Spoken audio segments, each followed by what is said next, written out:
We're live.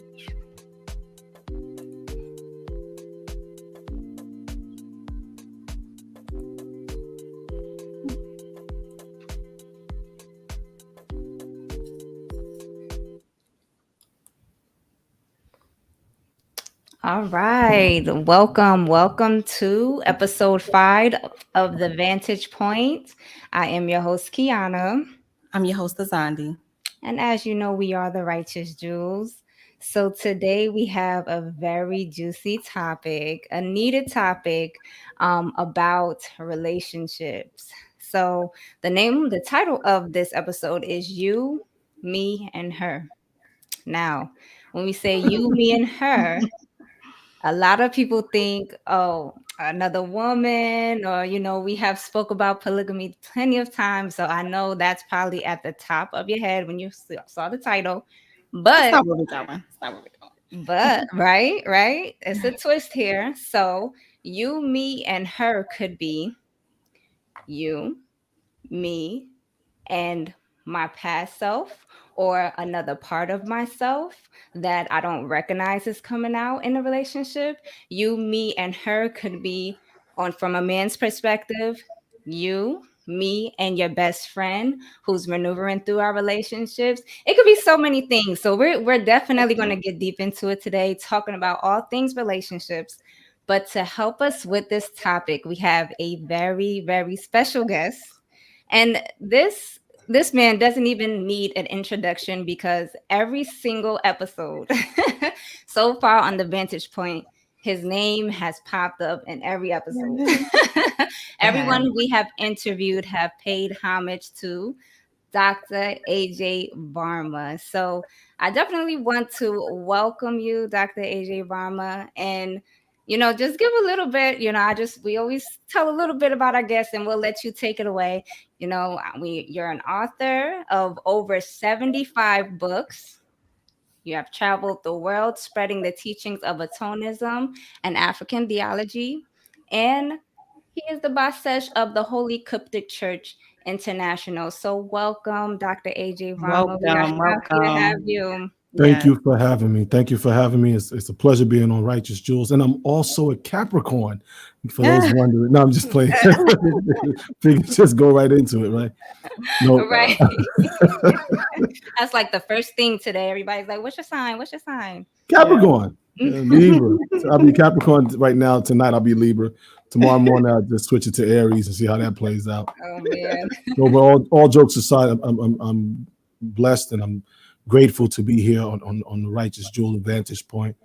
And I'm looking forward to this discussion. Yes, we are too. We are too. So, do you want to tell us just a little bit about yourself, anything that is going on, just so people have an understanding of who you are? Very simple. I'm a person like most people that just got to a point in life where, regardless of your age, where you said something's not right. And unlike most people, I decided not just to learn, because I have a teacher, people who taught me, parents and everything else, but decided let's go a little further. Let's peel past the veil and really get to the meat of what's there and try to make some type of contribution to the world in which we live, to try to make things a little better for melanated people, to try to take on the mantle or the responsibility or the ideology of the greats like the great Francis Cress Wilson, B.B. Wilson, the great Merton Bahani, the great Dr. Henry Clark, Marcus Garvey, Dr. Ben, and so many others, to take on that responsibility to do my part, not to do what they did, but just to do my part. And in doing that, it's allowed me the opportunity to write. And in writing, you have to do a lot of research. And in researching, you find out more than you set off to find out. Sometimes you might just be researching one word, and in the process of researching that one word, you come in contact with other aspects of that word, and it takes your research in another direction. And before you know it, you're looking up one simple word, and now you find out that one word comes from 10 other words, and then you begin to realize that somebody who understands the language construct, or someone who understands the music construct, or someone who understands the religious construct or the political construct or the educational construct, that these people who are running the world, right, often not you and I, melanated people, that there's an agenda, a focused, preordained, pre-planned, executed overtly and covertly plan to keep melanated people suppressed on all levels of life. And so we know we're not just going to go, we're going to beat them. No. What my responsibility is, or what my contribution is to look at things from a spiritual or religious perspective and try my best, and we'll know when I'm gone if I did well at it, but try my best while still living to peel back some of the misinformation to get down to get to the gist of what should be there, so that we melanated people can find our way, our truth, our lives, our direction, and perhaps change the course that we're on. Yes. Yeah. Okay. Okay. Well, over the last few weeks, we had a series of conversations with the doctors, and it's just been great. And a lot of those topics were serious. So you think when we get to relationship, it's going to get a little juicy, a little fun, and it is, but it is something that I also take just as serious as the other topics, because I see the effect that it has on us Nubians, as a whole. So I kind of want to go into this topic and have good conversation, but really look at it from a serious perspective of, one, what is going on, and two, also, how do we change it? So first, just to set the foundation, I feel like when people are looking for a relationship, they're looking for love, and it can be something that was missing from their lives, from like daddy issues, or they could have had a spouse that passed away, whatever happened to them. They're in this search for love. And in that search, they come across many things that is not love. And I just want to get to, what should the foundation of a relationship be? Should it be love? What should the foundation be to begin with? Well, the foundation of any relationship, if we're being honest, has to be the very word itself: relate. Can I relate to this person? Before I get to the love and we're going to happily ever after and picking roses and daffodils and all that other stuff, can this person and I, can we relate to each other? Are our lives relative? Do our lives interconnect? Do our lives have some form or something that binds us beyond I like you, you like me, you're cute, tall, short, thick, thin, light, dark, all that? Besides the physical attraction and the hormonal responses to that physical attraction, do we relate? What do we have in common? I mean, really, yes, we're all human, granted. We're all black, granted. You're a male, female, granted. So those are the basics. But what do we have as far as goals? What do you want out of life? I've often told my daughters, and I pray they listen now that they're getting older, the older ones. I've always told them, you go out with someone and you ask them, where do you see yourself in 10 years? If they don't see themselves somewhere in 10 years, then how can they have a plan for you? If a man or woman does not have a plan for themselves, some type of goal, aspiration, so it's very difficult for that person to have one for you. So to your question, before they get into love, do we relate, right? In mathematics, is a thing called the theory of relativity that says, supposedly Einstein out of ancient Kemet, that says that all things have a relative, things are relative to one another. There's a symbiosis, there's an interaction between all things. So we're saying, quite frankly, before we get into a relationship, what do we have that we relate about? Are we both Democrat? I'm Republican, you're Democrat. Could be a problem, right? I'm YOLO and you're more, we're going to live a certain way.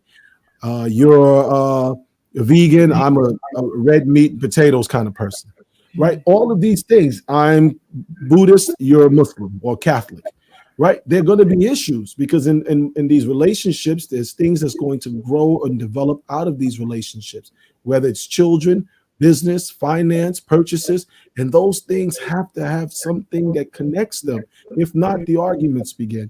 So most people that are looking for love need to be looking for a relationship simply by looking for what the word means. Do we live up to what the word relate means? Some people, go ahead.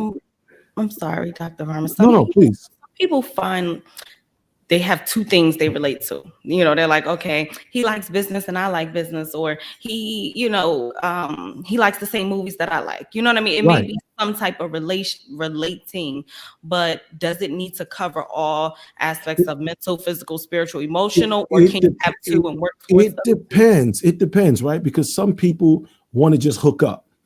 If you're just hooking up, keep doing what you're doing. Enjoy. Some people are just the old folks used to say shacking up. In England, they say shagging back in the day. Some people are friends with benefits. Some people are just situationship. All of those things, that's not what I'm talking about. Because all of those things we're already doing and nobody needs any advice on how to do it. We're messing it up, very well. We're fudging it up perfectly. We're Right. experts at that, right? Yeah. But if we're talking about building a family, a community, business, trade, then more than two things in common would be required. A foundation in common would be required. The foundation would be the thing that would direct the relationship. A relationship is like anything else. If I buy this laptop or this camera, these lights, this microphone, the speaker, the mini board, all of the things that we use when we're doing these broadcasts or Mhm. podcasts, all of them come with a book. There's nothing you can buy in life that does not come with a book. If I buy a pack of pencils, on the back of the pencils, there's information about the pencils.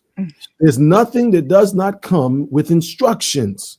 How to use, when to use, where to use, etc. The best way to use it properly, proper usage. Well, relationships are no different. What are the instructions that our relationship is going to be based upon? And do we both understand the instructions? You ever try to put something together with somebody, right? And you're reading the instructions and he's trying to follow along, or he's reading the instructions and you're trying to follow along, and you get into an argument. Yes. You end up arguing because two people who have two different perspectives as to the instructions that they're both reading. One person's visual, so they look at the picture and they can see it. The other person's auditory, so they need to hear you reading it, but you're not reading it because you're looking at the pictures, and it's a mess. And Yeah. that's what happens. So we need to first determine where are our instructions coming from. Do we both look at the instructions the same way? Right? If I'm the person that's screwing it and you're a visual and I'm auditory, I know you're visual, but you're gonna have to tell me because I'm the person doing the tightening. Mhm. And if I ask you a question, I have to ask you my question in a visual way so that you can interpret what you're looking at and then relay it back. We have to start speaking the same language. Mm. Language is the greatest divide. Language, politics, religion, right? And religion is based off language. Politics is based off language. Where language, and my mom used to always say this to me. So I'm gonna do the most important things in life that you to master is language and religion. If you master language and religion, you can go anywhere in the world. If we're not speaking the same language, we're not following the same instructions, we're not implementing those instructions with the same overstanding of to bring about the best result of completing the project, putting together this room or building this house or building this family or rearing these children. If we have a difference as to how we interpret it, that's where a lot the old saying gets lost in translation. And this is what most relationships are suffering from. They're suffering from translation, right? Because when we talk about relationships in ancient Kemet or ancient Niger Delta culture or civilization, we were talking by this ancient zodiac system called Dendera, or the oldest cosmological or theological system on the planet. Not me, everyone else says it, so it must be true. The Europeans. And when we looked at that system said your life, like the planet, that you and nature have the same things in common. Nature has a summer, nature has a spring, nature has a fall, and nature has a winter, or say winter, spring, summer, fall. So if nature has that beginning, they say in January, thus winter begins it, then all of our lives, because we have the blueprint of nature in us, within our epigenetics, within our genetic design. If I'm Christian, the grand design, right? Within that design, there's the imprint or fingerprint of nature. Well, nature says winter, spring, summer, fall. So all of us have a winter, spring, summer, fall. In that winter, spring, summer, fall, which we as Atonist Christians refer to as the proverse, the adverse, the inverse, and the reverse. In those cycles, right, which can be divided into four 90-degree quadrants, because you say 360 being a complete circle. In each of those quadrants, that means there's 90 different aspects of winter that I can experience. Let's put it simpler. When we talk about winter, winter can be wind, winter can be ice, winter can be rain, winter can be a desert sands blowing at night, which is very cold. Winter can be sleet. Winter can be hail. Winter can be any, but all of those would fall under winter. We can do the same for spring, the same for summer, the same for fall. In that, if I took that and looked at my life at a certain time of year, not just based off of the climate, but the climate of the environment in which I live, the taxes, the protests, the joblessness, the housing issues, etc. All of those things are going to have a direct interference with how I'm able to maneuver within my environment or my habitat, thus based off my habits. If that is the case, then people who are seeking relationships, that are in relationships, we have to redefine the conversation. Over the last few weeks, you all have been interviewing the doctors, whether it's Dr. Chase or with oral surgery and dentistry, Dr. Tucker with chiropractic teachings and how to practice it and do best, not just our backs, but our spines, our alignment, which affects how we think. Anku Sarah out of Nassau, Bahamas, Cajon, he's a priest out of there, and a family man, coach, and swim instructor, and everything else. And you had Cajon Muntu Todd in the United Kingdom.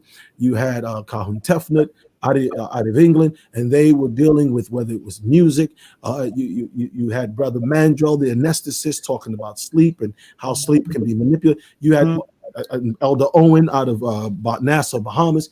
Each of these, Dr. Ford dealing with psychiatry. Each of these people and others that we're bringing along through the program that's called the Doctor's Peak, which is not a program like a television program or a podcast, but a program of helping people navigate. Part of the problem is everyone's trying to self-medicate. You know, I'll read a book, and this happens in the conscious community. It happens in relationships. I remember years ago, Terry McMillan wrote a book about Stella getting her groove back, and it was a whole thing. And a lot of people ran out and they grabbed the book and they read the book. Another great writer, Steve Harvey, he wrote a book, Act Like a Lady, Think Like a Man, and that became a movie, 2-part, and everybody grabbed the book and had the book. Hill Harper wrote a book on relationships. Who else you had? You have so many different writers. Sherry Shepard spoke on, and everybody, we grab a book, in which we need to have books, definitely. But having the book without understanding, what the author meant, being able to question them by what they meant, not what do you feel they mean, right? Because it's like a doctor. A doctor writes your prescription. Go to the pharmacist or the chemist and get ibuterol for your child with asthma. That's their instruction. You don't know what ibuterol is. You hear ibu and you think it means ibuprofen, and you go and you buy some ibuprofen, some Motrin, you give it to their child. Right. That child's not getting treated for asthma. But you say, but I thought that's what it meant. It's not about what you think it means. It's about getting it to the qualified people who know what it means. That would be the pharmacist. So you get the right prescription so your child can be treated. That happens in relationships. We're getting misinformation from family, from friends. Everybody, girl, if you give it to him too much, and don't give a man too much, because that ain't, or if you sleep with her, or if you buy a woman's shoes, she gonna walk out your life. I'm like, so without the shoes, she can't walk. All these little I know I'm crazy. But all these little things that people are saying, right? That people are grabbing, that people are believing, that people are perpetuating to one another. All of these little things are what creates the problem. It's what creates the disconnect, because we're all trying to navigate, and we're self-medicating, and we're taking a little bit of this, a little bit of CBD oil, and a little bit of muscle relaxer, and a little bit of Motrin, and a little bit of this, and we got all this stuff, and our life's a wreck. And what we're saying, the doctor's speaking, what I'm saying is Basesh Haruhotep Tard is, can we just help you? I don't want to control nobody's life because I got my own life to live, and it's hard enough. But can I at least share my experience, my expertise? And can we get people who, in the vein of a Francis Cress Wilson, in the vein of a Marcus Garvey or Marimba Annie, who genuinely care about our people, to give you some of our experiences, some of that guidance, and help you apply it in real time. Like a teacher, right? In school, elementary school, you're learning math, you're learning multiplication, addition, whatever the case may be. And you get to a point in solving the math problems where you get confused. You just need a little help. You just need somebody to come. And so what do? You raise your hand. And the teacher's walking around the classroom, and she comes over, or he comes over, and they say, "What's the matter?" He said, I don't understand. The teacher said, "Oh, okay." They take your pencil, they erase the wrong answer, and they show, "Remember when we did?" "Oh, thank you." Sometimes that's all we need. But instead, how many of us as children, who are now adults, would sit there not knowing how to do it, but we're too embarrassed to say, "I need help"?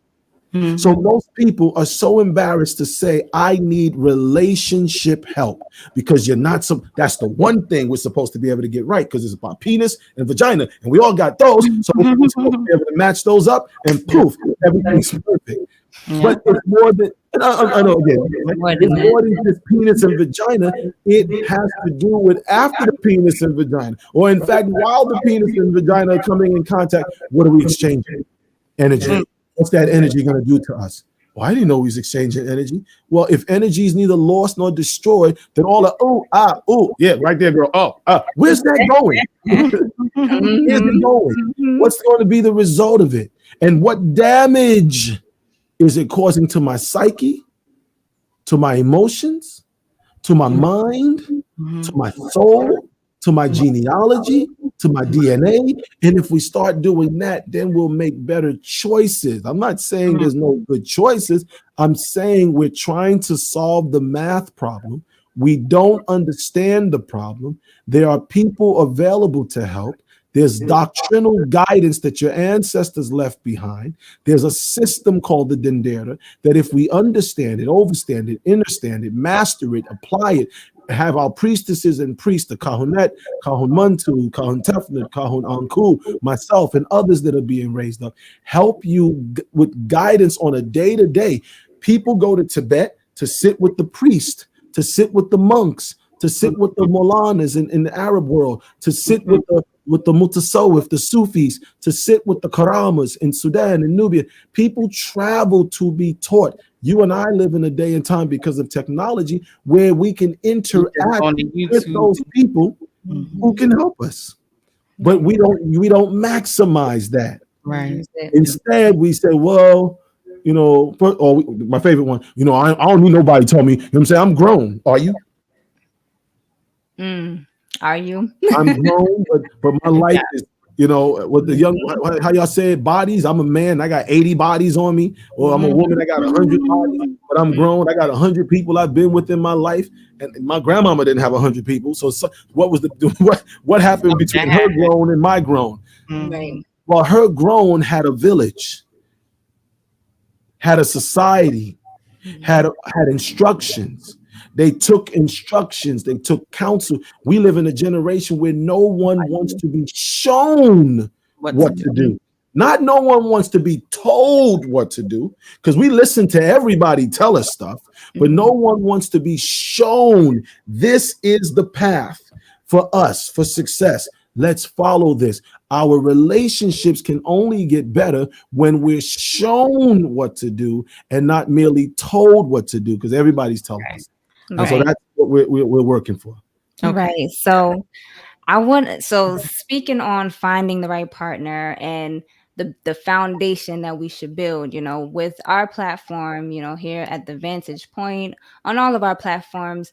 Our audience are mostly conscious people or people who are striving to be conscious. So for conscious people or people who are striving for consciousness in the dating scene, how do we find people that's equally yoked? Can we go to someone who's still smoking, still drinking, not reading, not doing anything to, help their progression in life? Can we go be with those type of people and try to bring them along, or should we be somewhere else searching Oh, for love? you can definitely go to those kind of people. Just playing, right? No. She's like, what? Right? No. The reality is for a person to care about you, they have to first care about themselves. When Whitney Houston remixed the song The Greatest Love of All, if I don't love myself, I cannot love you.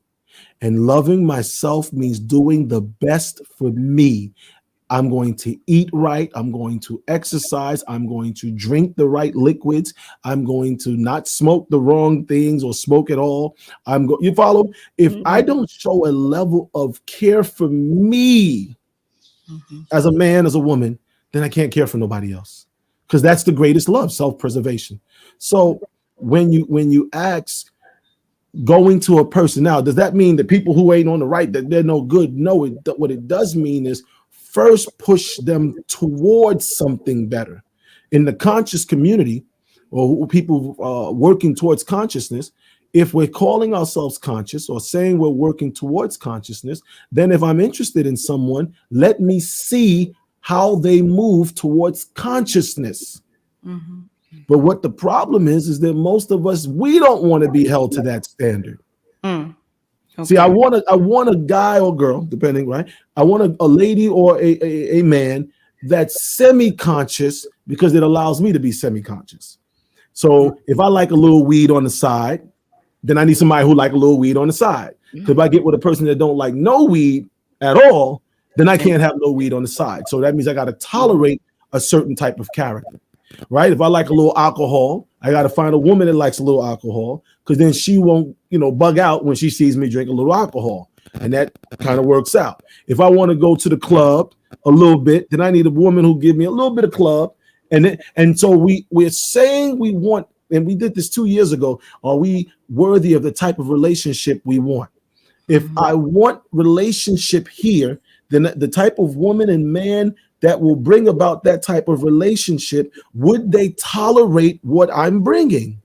Okay. And if the answer is no, then I got two choices: make the change towards that type of mentality, or change my relationship goals. Okay, everybody got these boards. This is a new thing, right? Relationship goals, and right, relationship goals and house goals. And what's the other one called? Not memory board. What's the board that everybody likes?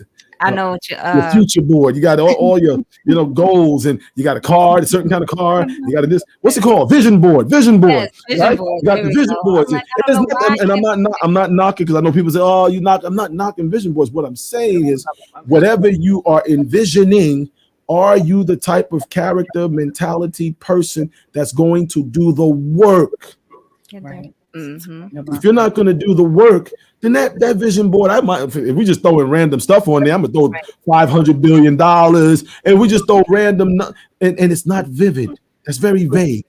So the type of relationship that people say that they're looking for, am I the type of person that's willing to do what's necessary to create and maintain that type of relationship by becoming the counterpart of that other person that I'm seeking?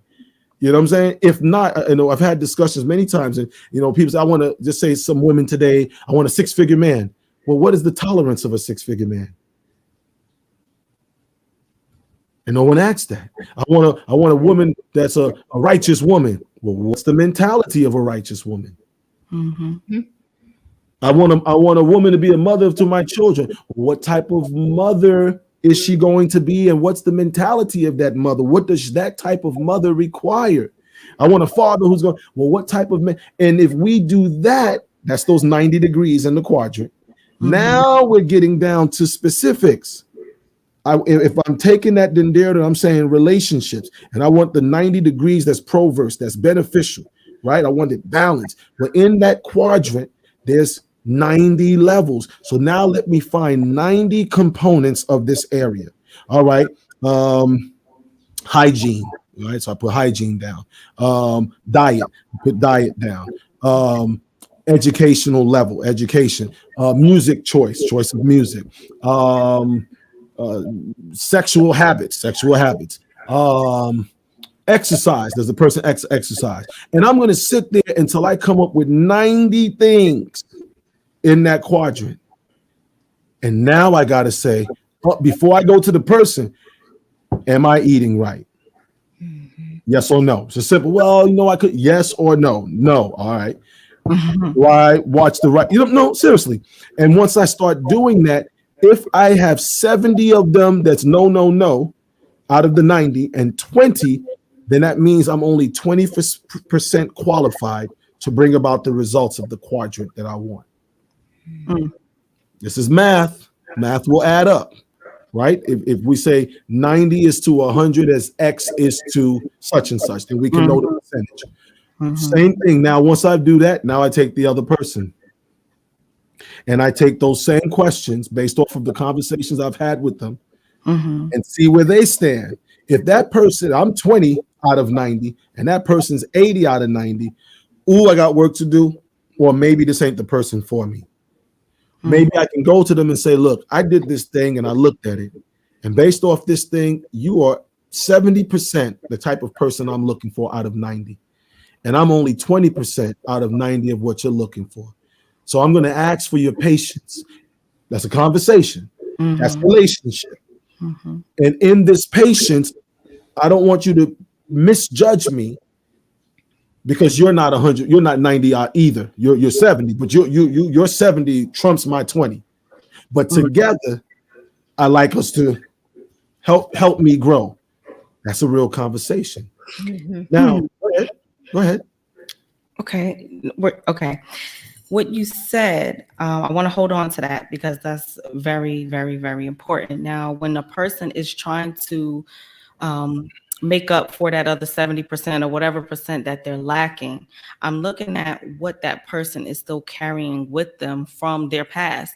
A lot of times, the person is trying to become something, but they're still holding on to other people. Earlier, you said, we're exchanging energy with our partners and a lot of other things. So what is it that we are, or what's within us that is still carrying that energy of our past partner that is stopping us from growing? The problem is, it's not a problem because it's a part of something that helps you to defend yourself, but it becomes a problem. And it's called the amygdala, Amygdala, amygdala. They call it the emotional brain. It's a part of your body's limbic system, which is your body's system of reaction. What most people, Black people I'm talking about, because that's who I care about, melanated people, don't realize is that living in the world under racism, white supremacy, we've been programmed where we don't reason, we don't think, we don't have instinct, we merely have emotional response. I say this because instinctively, if a person had a dog, and I don't want the dog lovers to come after me, I'm just using it as an example. And I opened my door every morning and the dog came running to the door and I kicked the dog and closed the door. The next morning I come out, the dog comes running to the door and I kick the dog. By day 3 or 4, I'll open the door and the dog instinctively will not come. By day 2, the dog will come very slow. By day 3, the dog will look at me. By day 4, the dog won't even come my way. That's instinct. The way Black people have been treated from racism, white supremacy on down through our relationships, which are a byproduct of racism, white supremacy. We are not instinctively, as the great Claude Anderson speaks all the time, we have inappropriate behavior for the circumstances that we're under. Hmm. Thinking would be to calculate, why is this person kicking me? Hmm. Did I do something wrong? Is there something wrong with his foot? Does he have Tourette's? Where he just, cusses and swing? No, that's real, right? And then reasoning is, okay, whatever you have, your reason for kicking me still ain't valid. I'm out. Mhm. Those put aside, we get to the amygdala, and all it is an emotion. I've seen a lion on TV eat a gazelle, and I've seen this happen. I went to a zoo last time I came to the UK. We went to a zoo, and the little boy was leaning on the glass, and the lion, thick clear glass, the lion ran and hit the glass. Little boy took off running. Now the lion couldn't come through the glass if it wanted to, but the little boy's amygdala knows that a lion can eat me and is bigger than me, so instinctively didn't calculate, but programmed made a run for it. Emotional response. When people get in relationships, we're carrying the emotions. When I exchange bodily fluid with my loved one, in your just like if I commit a crime and I've touched this microphone and my phone, the computer, the mouse, the glass case, they come and they look for DNA evidence. Mm-hmm. My DNA has been left on this eyeglass case. My DNA has been left on this mouse. That DNA can be used from sweat, because I'm sweating. We're all sweating right now. It can be used from hair. I don't have hair, but just say my beard. It can be used from saliva. Any bodily fluid or tissue carries all of my genetic information. Mm-hmm. When I copulate with a woman or a man, right? Hopefully everybody gets it right, because nowadays, right? I'm exchanging bodily fluids, and that bodily fluid, just like it can be used to convict me because it holds all my genetic material, I have passed my genetic material or taken on someone else's genetic material, which also contains their emotions. Mm-hmm. And this energy, this emotion, this spirituality, this DNA, this RNA, this chromosomes, this ideology, ways we think, responses, all of that is in that genetic material. And it doesn't just go away because I got a new girl. It doesn't just go away because I got a new guy. In fact, it stays with me until I understand it's there and quarantine it. Understand what types of behavior did I pick up from my ex, and what type of behavior did I give my ex? Right. If I'm in the bedroom and I'm thinking about this girl I used to be with back in the day, man, she was lethal, right? Now, not true, but just imagine, and I'm in that mentality, then I'm sending that energy of my feelings towards her into the person I'm with. Mm. That's a rough one. Because everybody goes, damn, so because everybody asks that question, well, so you mean like if I'm in sex and I think about somebody else, people, oh, well, that's normal. It is normal to a point. But what has made it normal? Because we didn't jump from partner to partner to partner to partner to partner. And that amygdala has to trick us because I'm a good person and I treat everybody so well. And I don't know why no one wants to be with me. I'm a great man. That story we all tell ourselves. And in that process, we are taking on other people's behavior. Right? They say the victim becomes the victimizer. Right. So if I'm in a relationship and this man or woman is abusing me verbally or whatever other kind of way, I'm going to take on aspects of that and I'm going to give it to the next person, though it may not even be warranted. And I will chuck it up with it's just the way I am, because I ain't gonna never be treated like that the way he treat me or she treated me. No one's ever gonna treat me like that ever again. I swear before God, it ain't gonna never happen. And then we end up becoming that person. Because the only way to prevent in our minds someone treating me like that means I gotta treat other people like that. The only way to keep from my heart getting broken means I gotta do what? Break other hearts. I got to break hearts. Hurt people, hurt people. Hurt people, hurt people. And so that's what we're up against. And, we talk about it And again, we say the doctors speak. I tell conscious people, religious people, we're people. The Mm, conscious community got the same situation happening as the so-called secular community, the mm, so-called religious community. mm, Everybody's going through the same situation. And we all lying to each other, telling each other that our situation is better.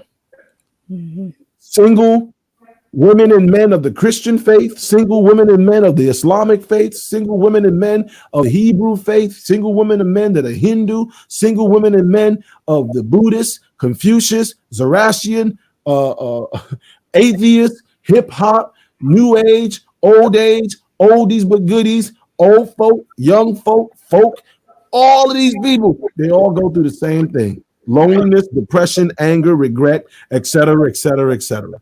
mm, Hey, Because there's no manual. No one's taking. Where's the manual? Where's the instructions? Where's the thing that allows us to have real conversations and say, I've actually picked up some behavior in trying to deal with him or her.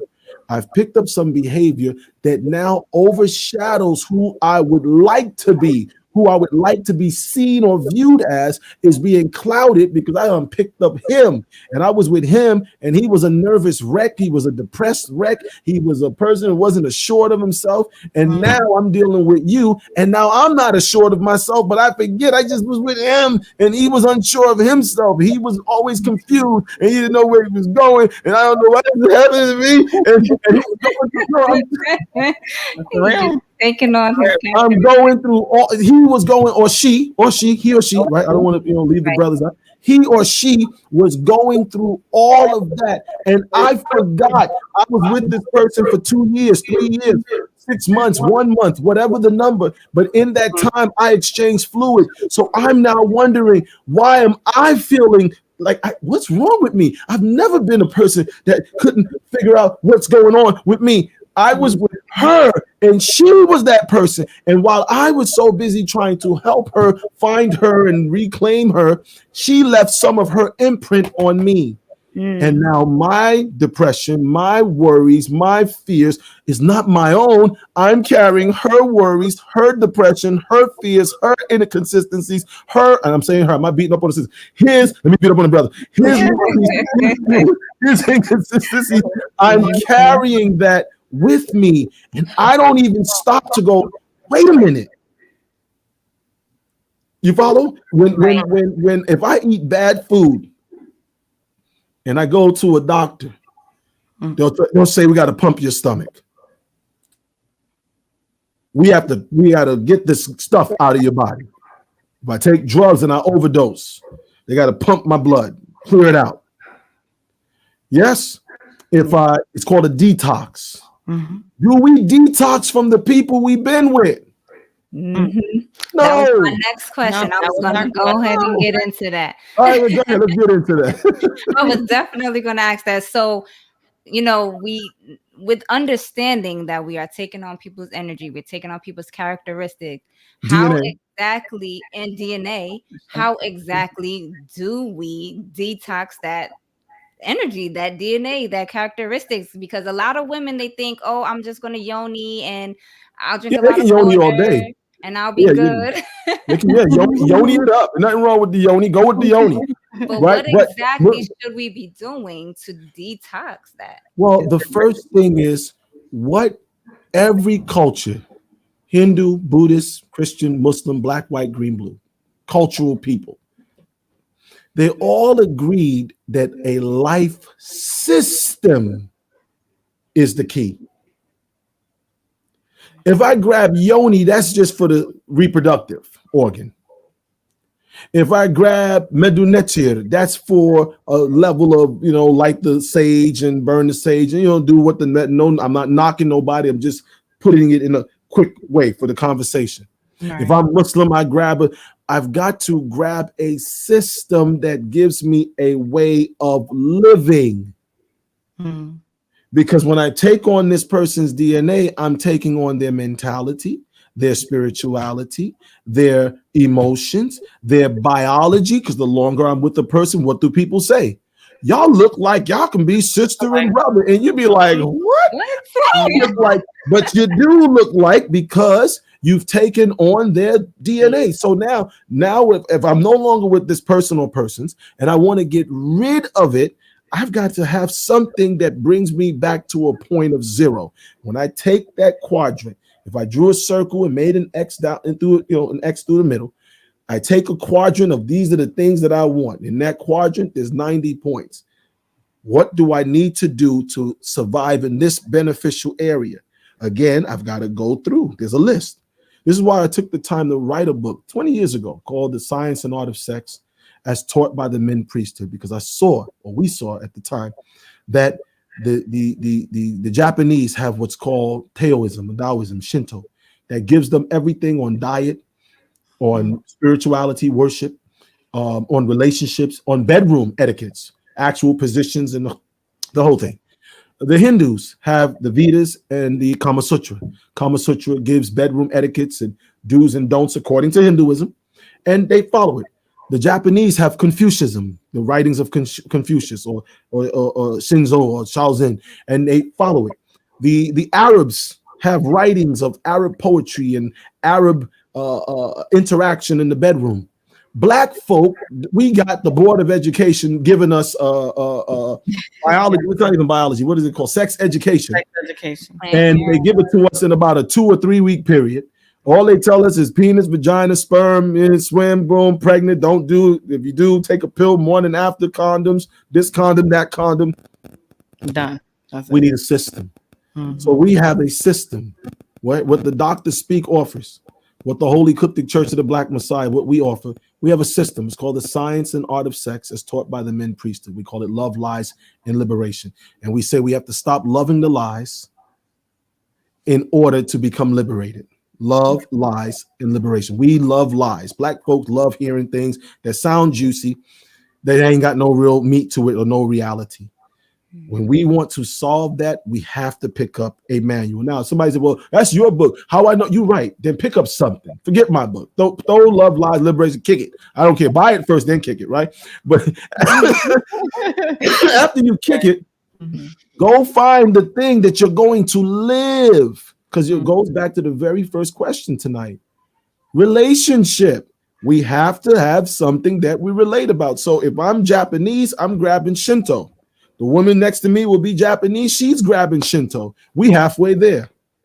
Because we have something that's in black and white that doesn't have an emotional attachment to either one of us, because it was not written specifically for our relationship, but it was written specifically for those who are like us from our culture that have relationships. You see? And so that's where it begins. There are rituals, real rituals, right? Actual herbs and Epsom salts and baths and flushing the inner body and purification, or the laxatives and sweat rooms or what you call steam rooms. There's rituals that can be done for the physical side. Then we got to go inside and say, this person that I'm no longer with, this woman, this man that I'm no longer with, do I still have an emotional attachment to them? Do I still have a physical attraction to them? 9 times I know I don't have it. I'm gonna do this because everybody at home on the cameras thinks I'm looking at them, right? Do I still have a physical attraction to them? Did they ring my bell as a man? Did she take me and spin me and throw me up and catch me and threw me in the kitchen and I just slid home and I ran back in the bedroom, right? Did she do this to me? And if she did, then that's real. There's still a physical attraction. I've got to change that. I've got to be with this new person who we're really building. We've got to reconstruct my bedroom menu, appetite, etiquettes, whatever the case may be, in order to break the attachment I got to that person. Emotionally, do I have an emotional attachment to them? Are my emotions been so trained to respond to them that now everyone I'm responding to is based off of my response to them? Do I have a spiritual attachment to them? My personality, my belief. You know, if I'm with this new person, I keep saying, well, you know, sister Johnetta, you know, she used to make sure I prayed at 3 o'clock in the afternoon. And you're like, okay, well, sister Johnetta not here no more, right? So Mhm. Not Right. Sister it's a, Donetta. but it's no, but here's the point. Now people get angry, but it's affecting my spiritual, my personality, my development, and then my mental.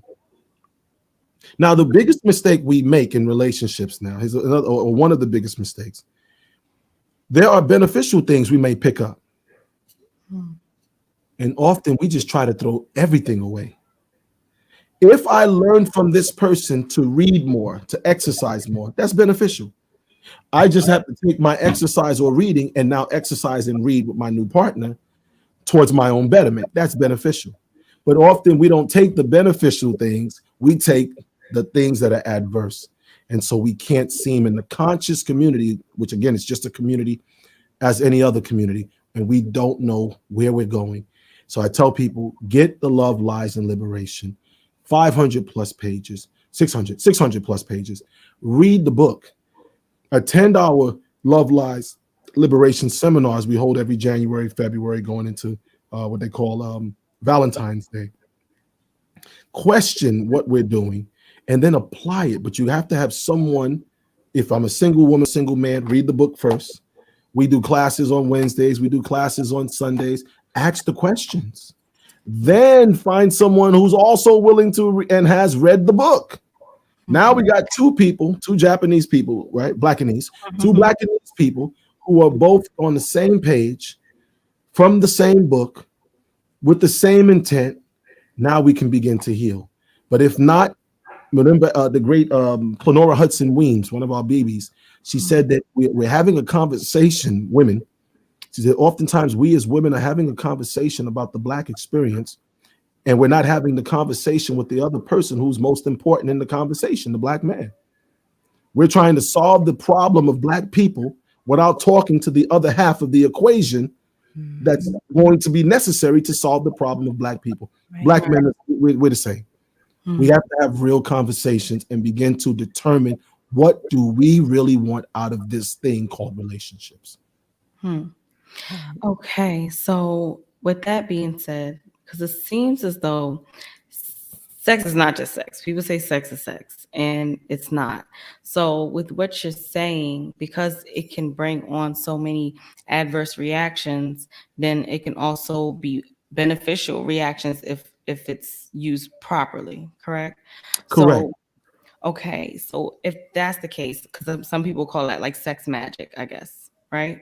Um, how can you explain more so how then is everything being over sexualized and the society, the way it's using sex, how is that control, is it controlling us as a people? How exactly is that interacting with us as a race, not just individuals in their homes, but how is sex being used with, for, or against us? Well, let's first be clear. To unconscious people, sex is just sex. Mhm. That's a true statement.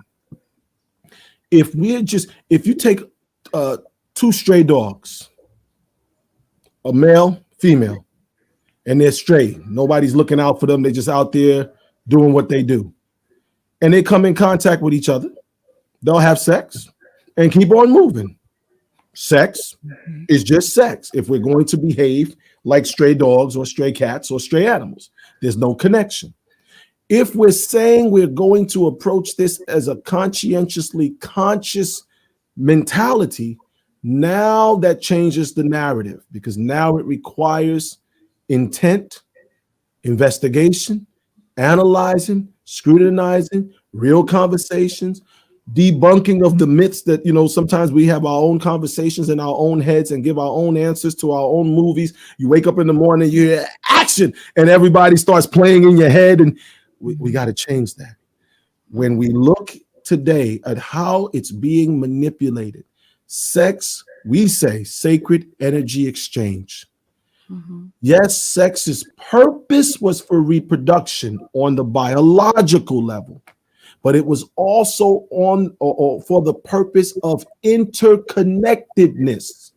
Mhm. The very word for sex that you should be using, right? Because the word sex is sacred energy exchange acronym, but the word is interconnected. intercourse. Why do they call it intercourse? Inter means to be interconnected, to be enter, to I-N-T-E-R, same word, I and E interchange. To interlock. Course. This thing is going to be a part or will determine the course of our lives. Hmm. Because out of this thing will be produced children. Out of this thing will be produced business or trade. Out of this thing will be produced a home.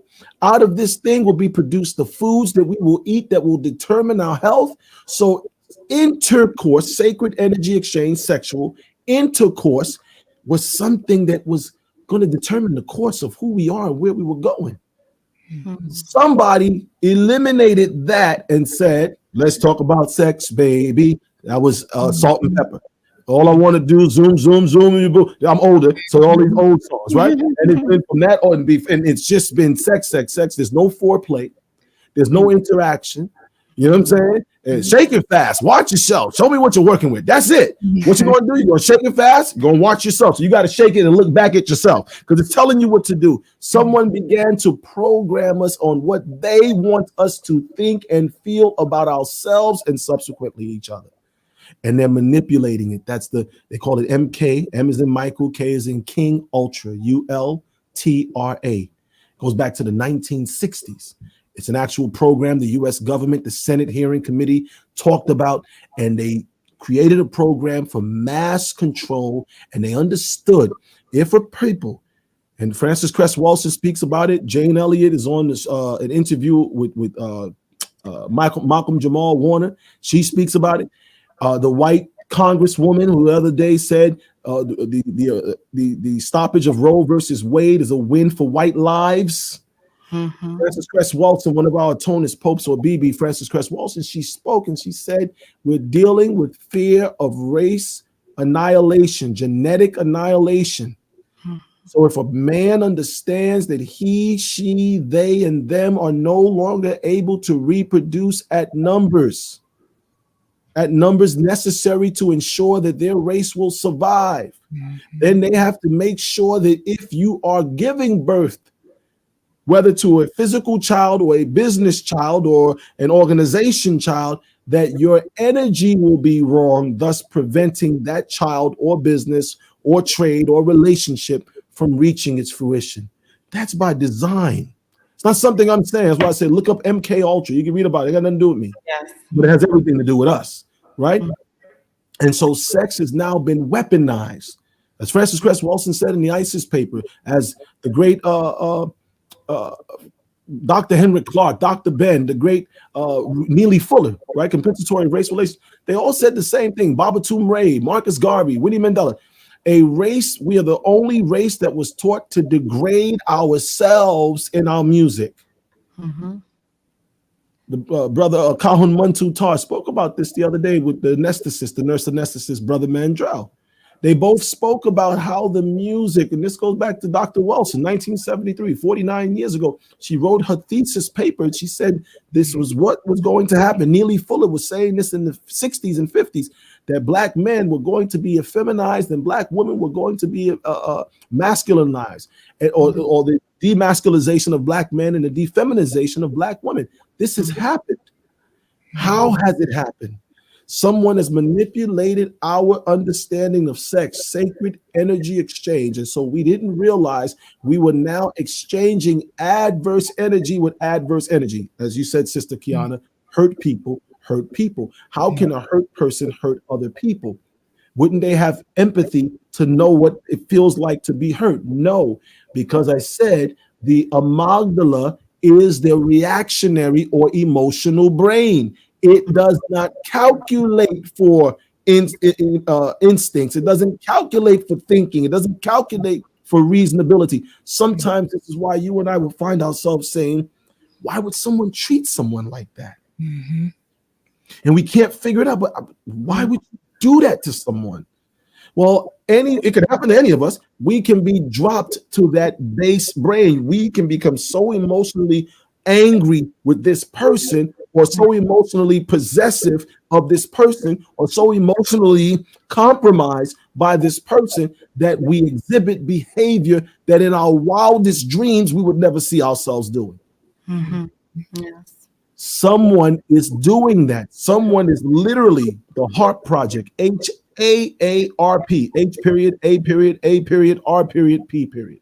The Heart Project, the 5G that they don't even need. You don't need 5G, but they understand by having it, you can now raise and lower free people's frequencies. So if you created a society where sex is, do it where you can, how you can, with who you can, everywhere you find it. And then it's a hypersexual society. In a hypersexual society, we're overproducing the sex hormone. If we overproduce the sex hormone called oxytocin, one of the sex hormones, or echinophiles, then what ends up happening to the person when you overproduce it? You become addicted to that hormone. Any hormone you overproduce leads to addiction. That's why you take the first hit of marijuana or crack or ecstasy or cocaine or any other drug. What normally happens to most people? Get addicted. They become addicted. Why? They like the feeling. No, but it's off. When are most drugs often first introduced? Oh, before copulation. Right before sex takes place. Mm-hmm. Why is there a relationship between alcohol, which is a drug, and other drugs, their usage and sexual behaviors? Because when I'm sexually aroused, my body is supposed to be at the highest state of ecstasy. So if I now take a drug while at the highest state of ecstasy that pushes beyond my ecstatic state, that becomes my new ceiling. Now I got to always do drugs. They know this. Again, I'm not saying something that's like, wow. No, I'm saying something that may be like, wow, to some, but I'm saying it's not something you cannot research. Right. They understand the relationship between sex. They used to say drugs, sex, and rock and roll. Why did they put those three things, drugs, sex, and music? Why did they put drugs and sex and music together? Because those are three things that trigger the addictive behavior, because all the three things stimulate oxytocin and kinphilins, or what some people call kinphilins, and other hormones in the body to become dysregulated. Your body's supposed to keep all of these things doing this balance, but instead, sex, I'm heightened. Oh my gosh, this girl I've been waiting. Oh man, hello man, or this guy. So I'm hyped. I'm amped up. No, this is real, right? I'm a little crazy, but this is real. So I'm hyped up and ready to go. And now a person says, "Man, if you take this ecstasy pill, we're gonna feel stuff we ain't never felt." Not knowing, many of us, that in the science and art of sex, there's breathing techniques that can do the same thing. There's exercise techniques. There's words that you speak. There's activities that you do to bring about that same thing. But you don't got to worry about reading that and applying that. Here's a special pill called ecstasy. What are you going to do? Right? Ecstasy. So you're going to take this X, and I'm going to take this X, or we're going to take this Molly, or you're going to take this weed, or I'm going to, whatever the new drinks of the day are, I don't know all the names, right? And we're all going to get this drink, and we're going to put the drink, I'm going to wrap my arm around your arm and sip, you're going to sip, and we're going to do all this fake romantic crap that they put together. And now we're both not even present. But the high compounded with the drug high of the natural hormones has raised my ceiling. And now my body feels he or she supplied it, though they did not. Because I'm a good person, so I can't admit that I'm addicted to drugs. That's what Viagra. Why do they get on television and say, get your first free Viagra pill? Get your first free Cialis pill. Get your first free samples. Because in that sample, there's an addictive. Not that you're going to be walking around going, man, I need to have Viagra. No, what the addiction is that it programs the portion of the brain that's responsible for you becoming aroused. So without the pill, you cannot complete the arousal. So now I'm dependent as a male to get erect, as a woman to get teeth or aroused. I'm dependent on the pill. So the Viagra, the Cialis, the Levitra, those makers know I just got to give you this pill. So I'll send it to you for free. I'll send you 5 of them. Because after that third one, you'll be ordering. They know this. Right. Right. Mm. So, okay, so with us knowing that intercourse can work against us, how do we switch it? So instead of taking the drugs and taking the alcohol before intercourse, what should we be doing instead of like, oh, beat it up and all this, saying all these vulgar things to each other? What should We we got to be read. saying? We got to read. Hmm. We got to read. Why are Chinese women and Chinese men able to get along? They're reading something that's keeping them together. Mm. Why are East Indian or Asian women and men, Bangladeshi, why are they staying together? There must be an inherent program that they're following, a system, a manual. We have to read. If I And this is want what you gave in the consciousness, Love then Lies I've got to Liberation. become conscious. Say again, I'm sorry. Is this what you gave in the Love Lies Liberation This book? is what we gave in the book, and we taught last year in 2021. We did 7 weeks. This year we did 5 weeks.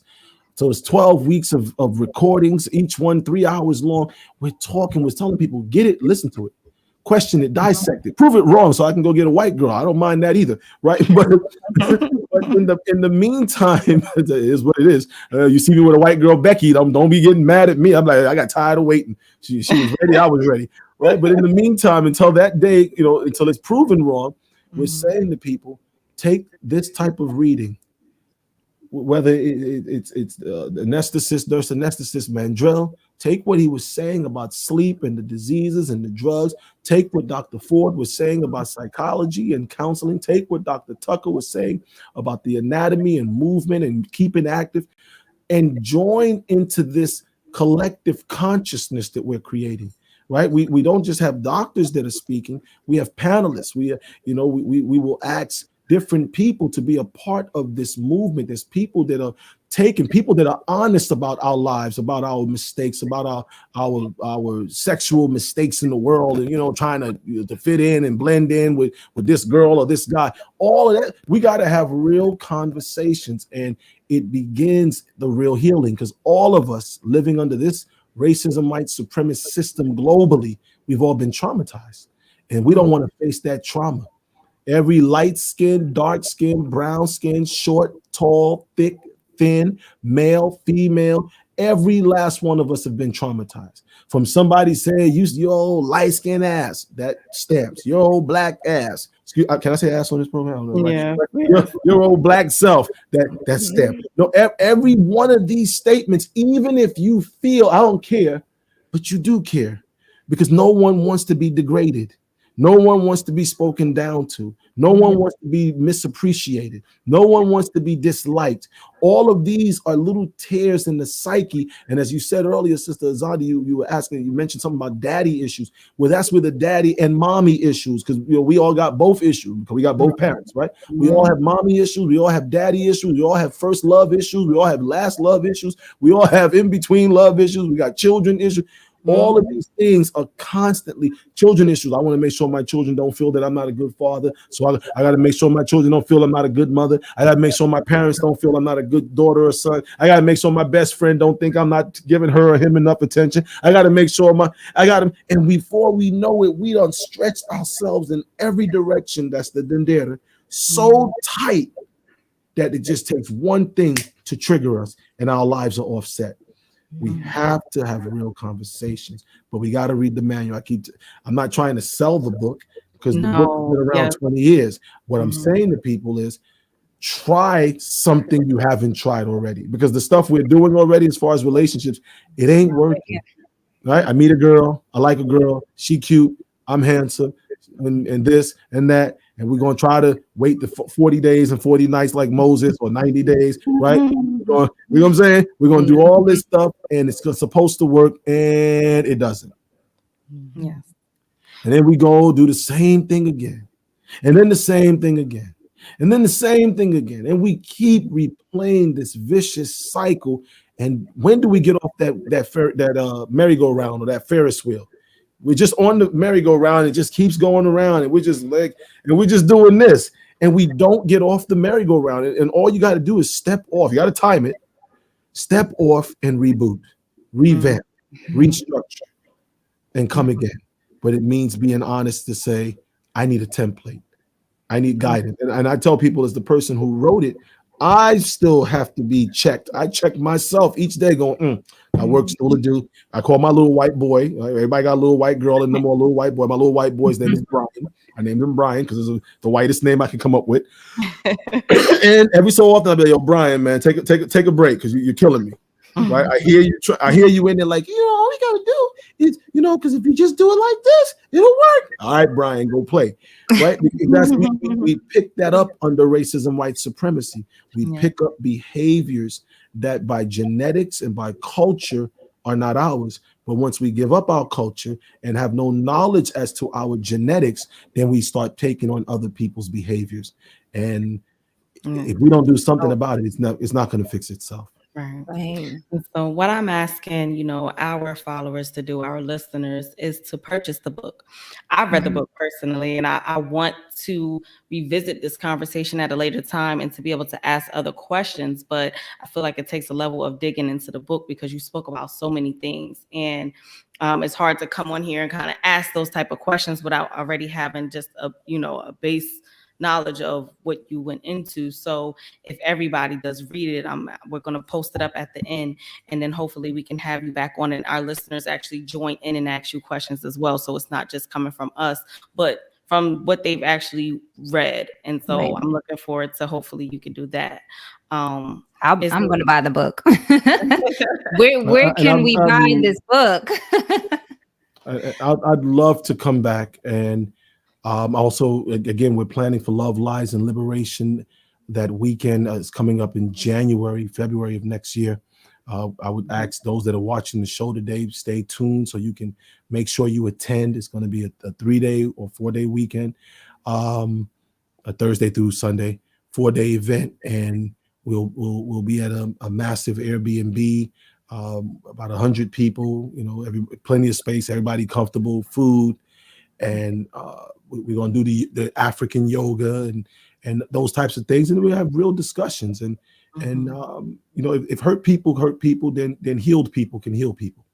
That's right. True. I'm of the mentality that says anything that they say, we can say opposite. We can bring about opposite. So if hurt people, then healed people can heal people. Right. As a person that's being healed and is healing each day, my goal is to say, let me try to help someone else. Let me pay that forward. Let me fall forward.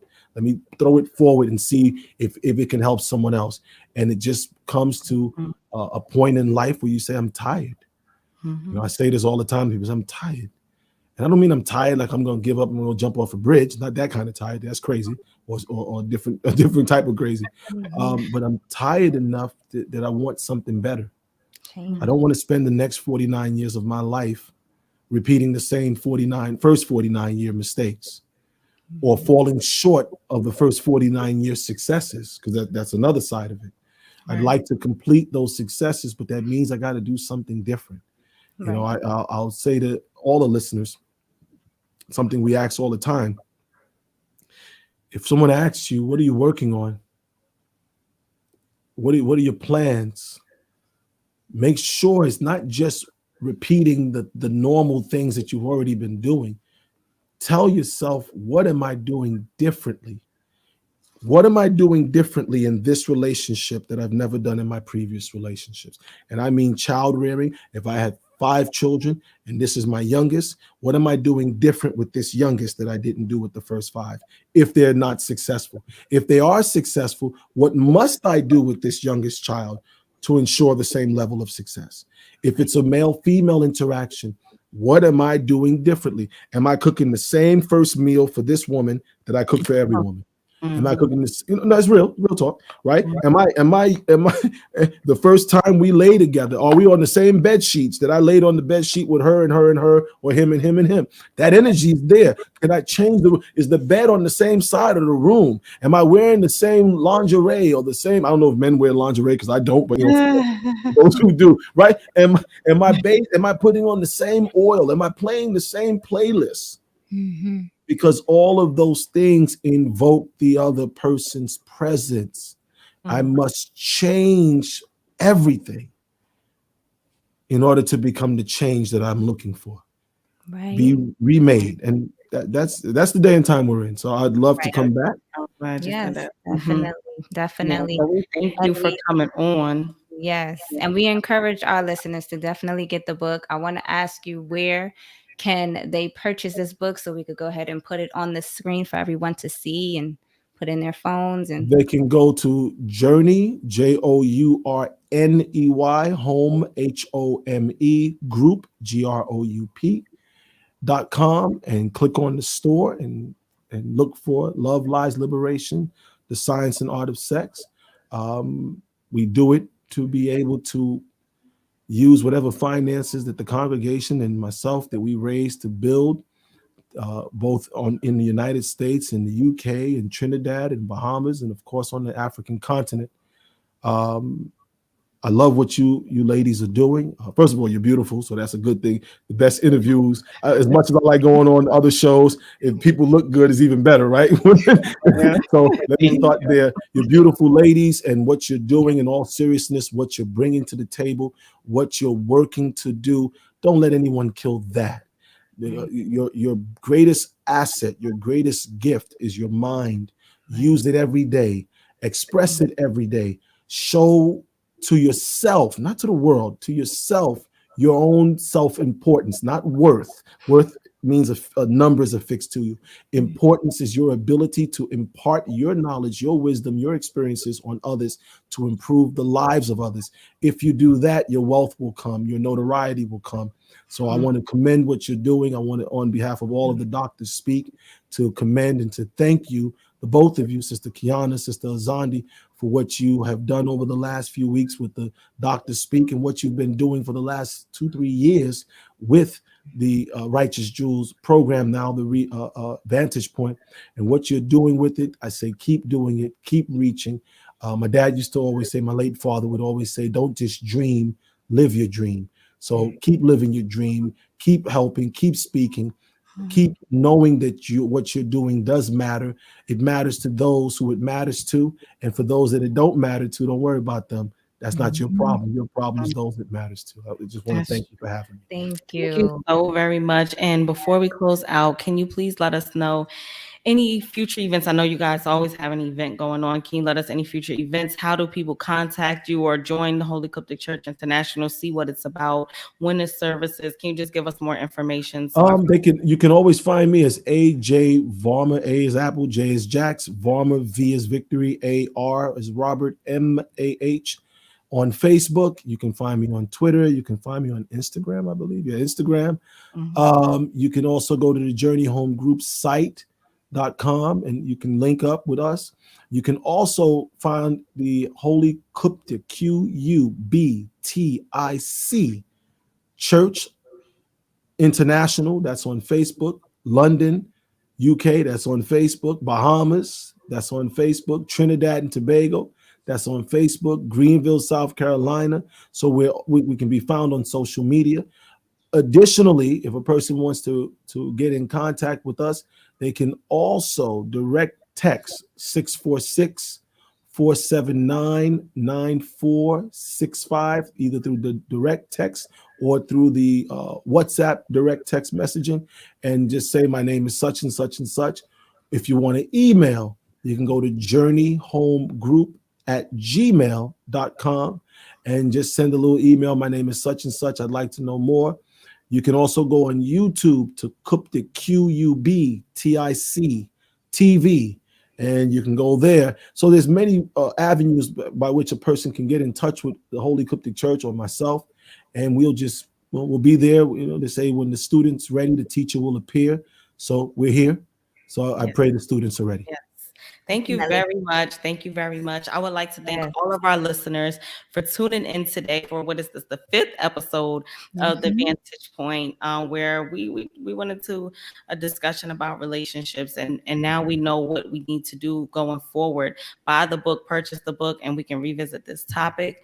And from here, we hope that you tune in next week. We have something very important coming up next week that will be posted on our Instagram. So if you're not following us, go to righteous_jewels on Instagram and follow us there. Thanks again for tuning in for another episode. And as we say always, love is Love love. is love.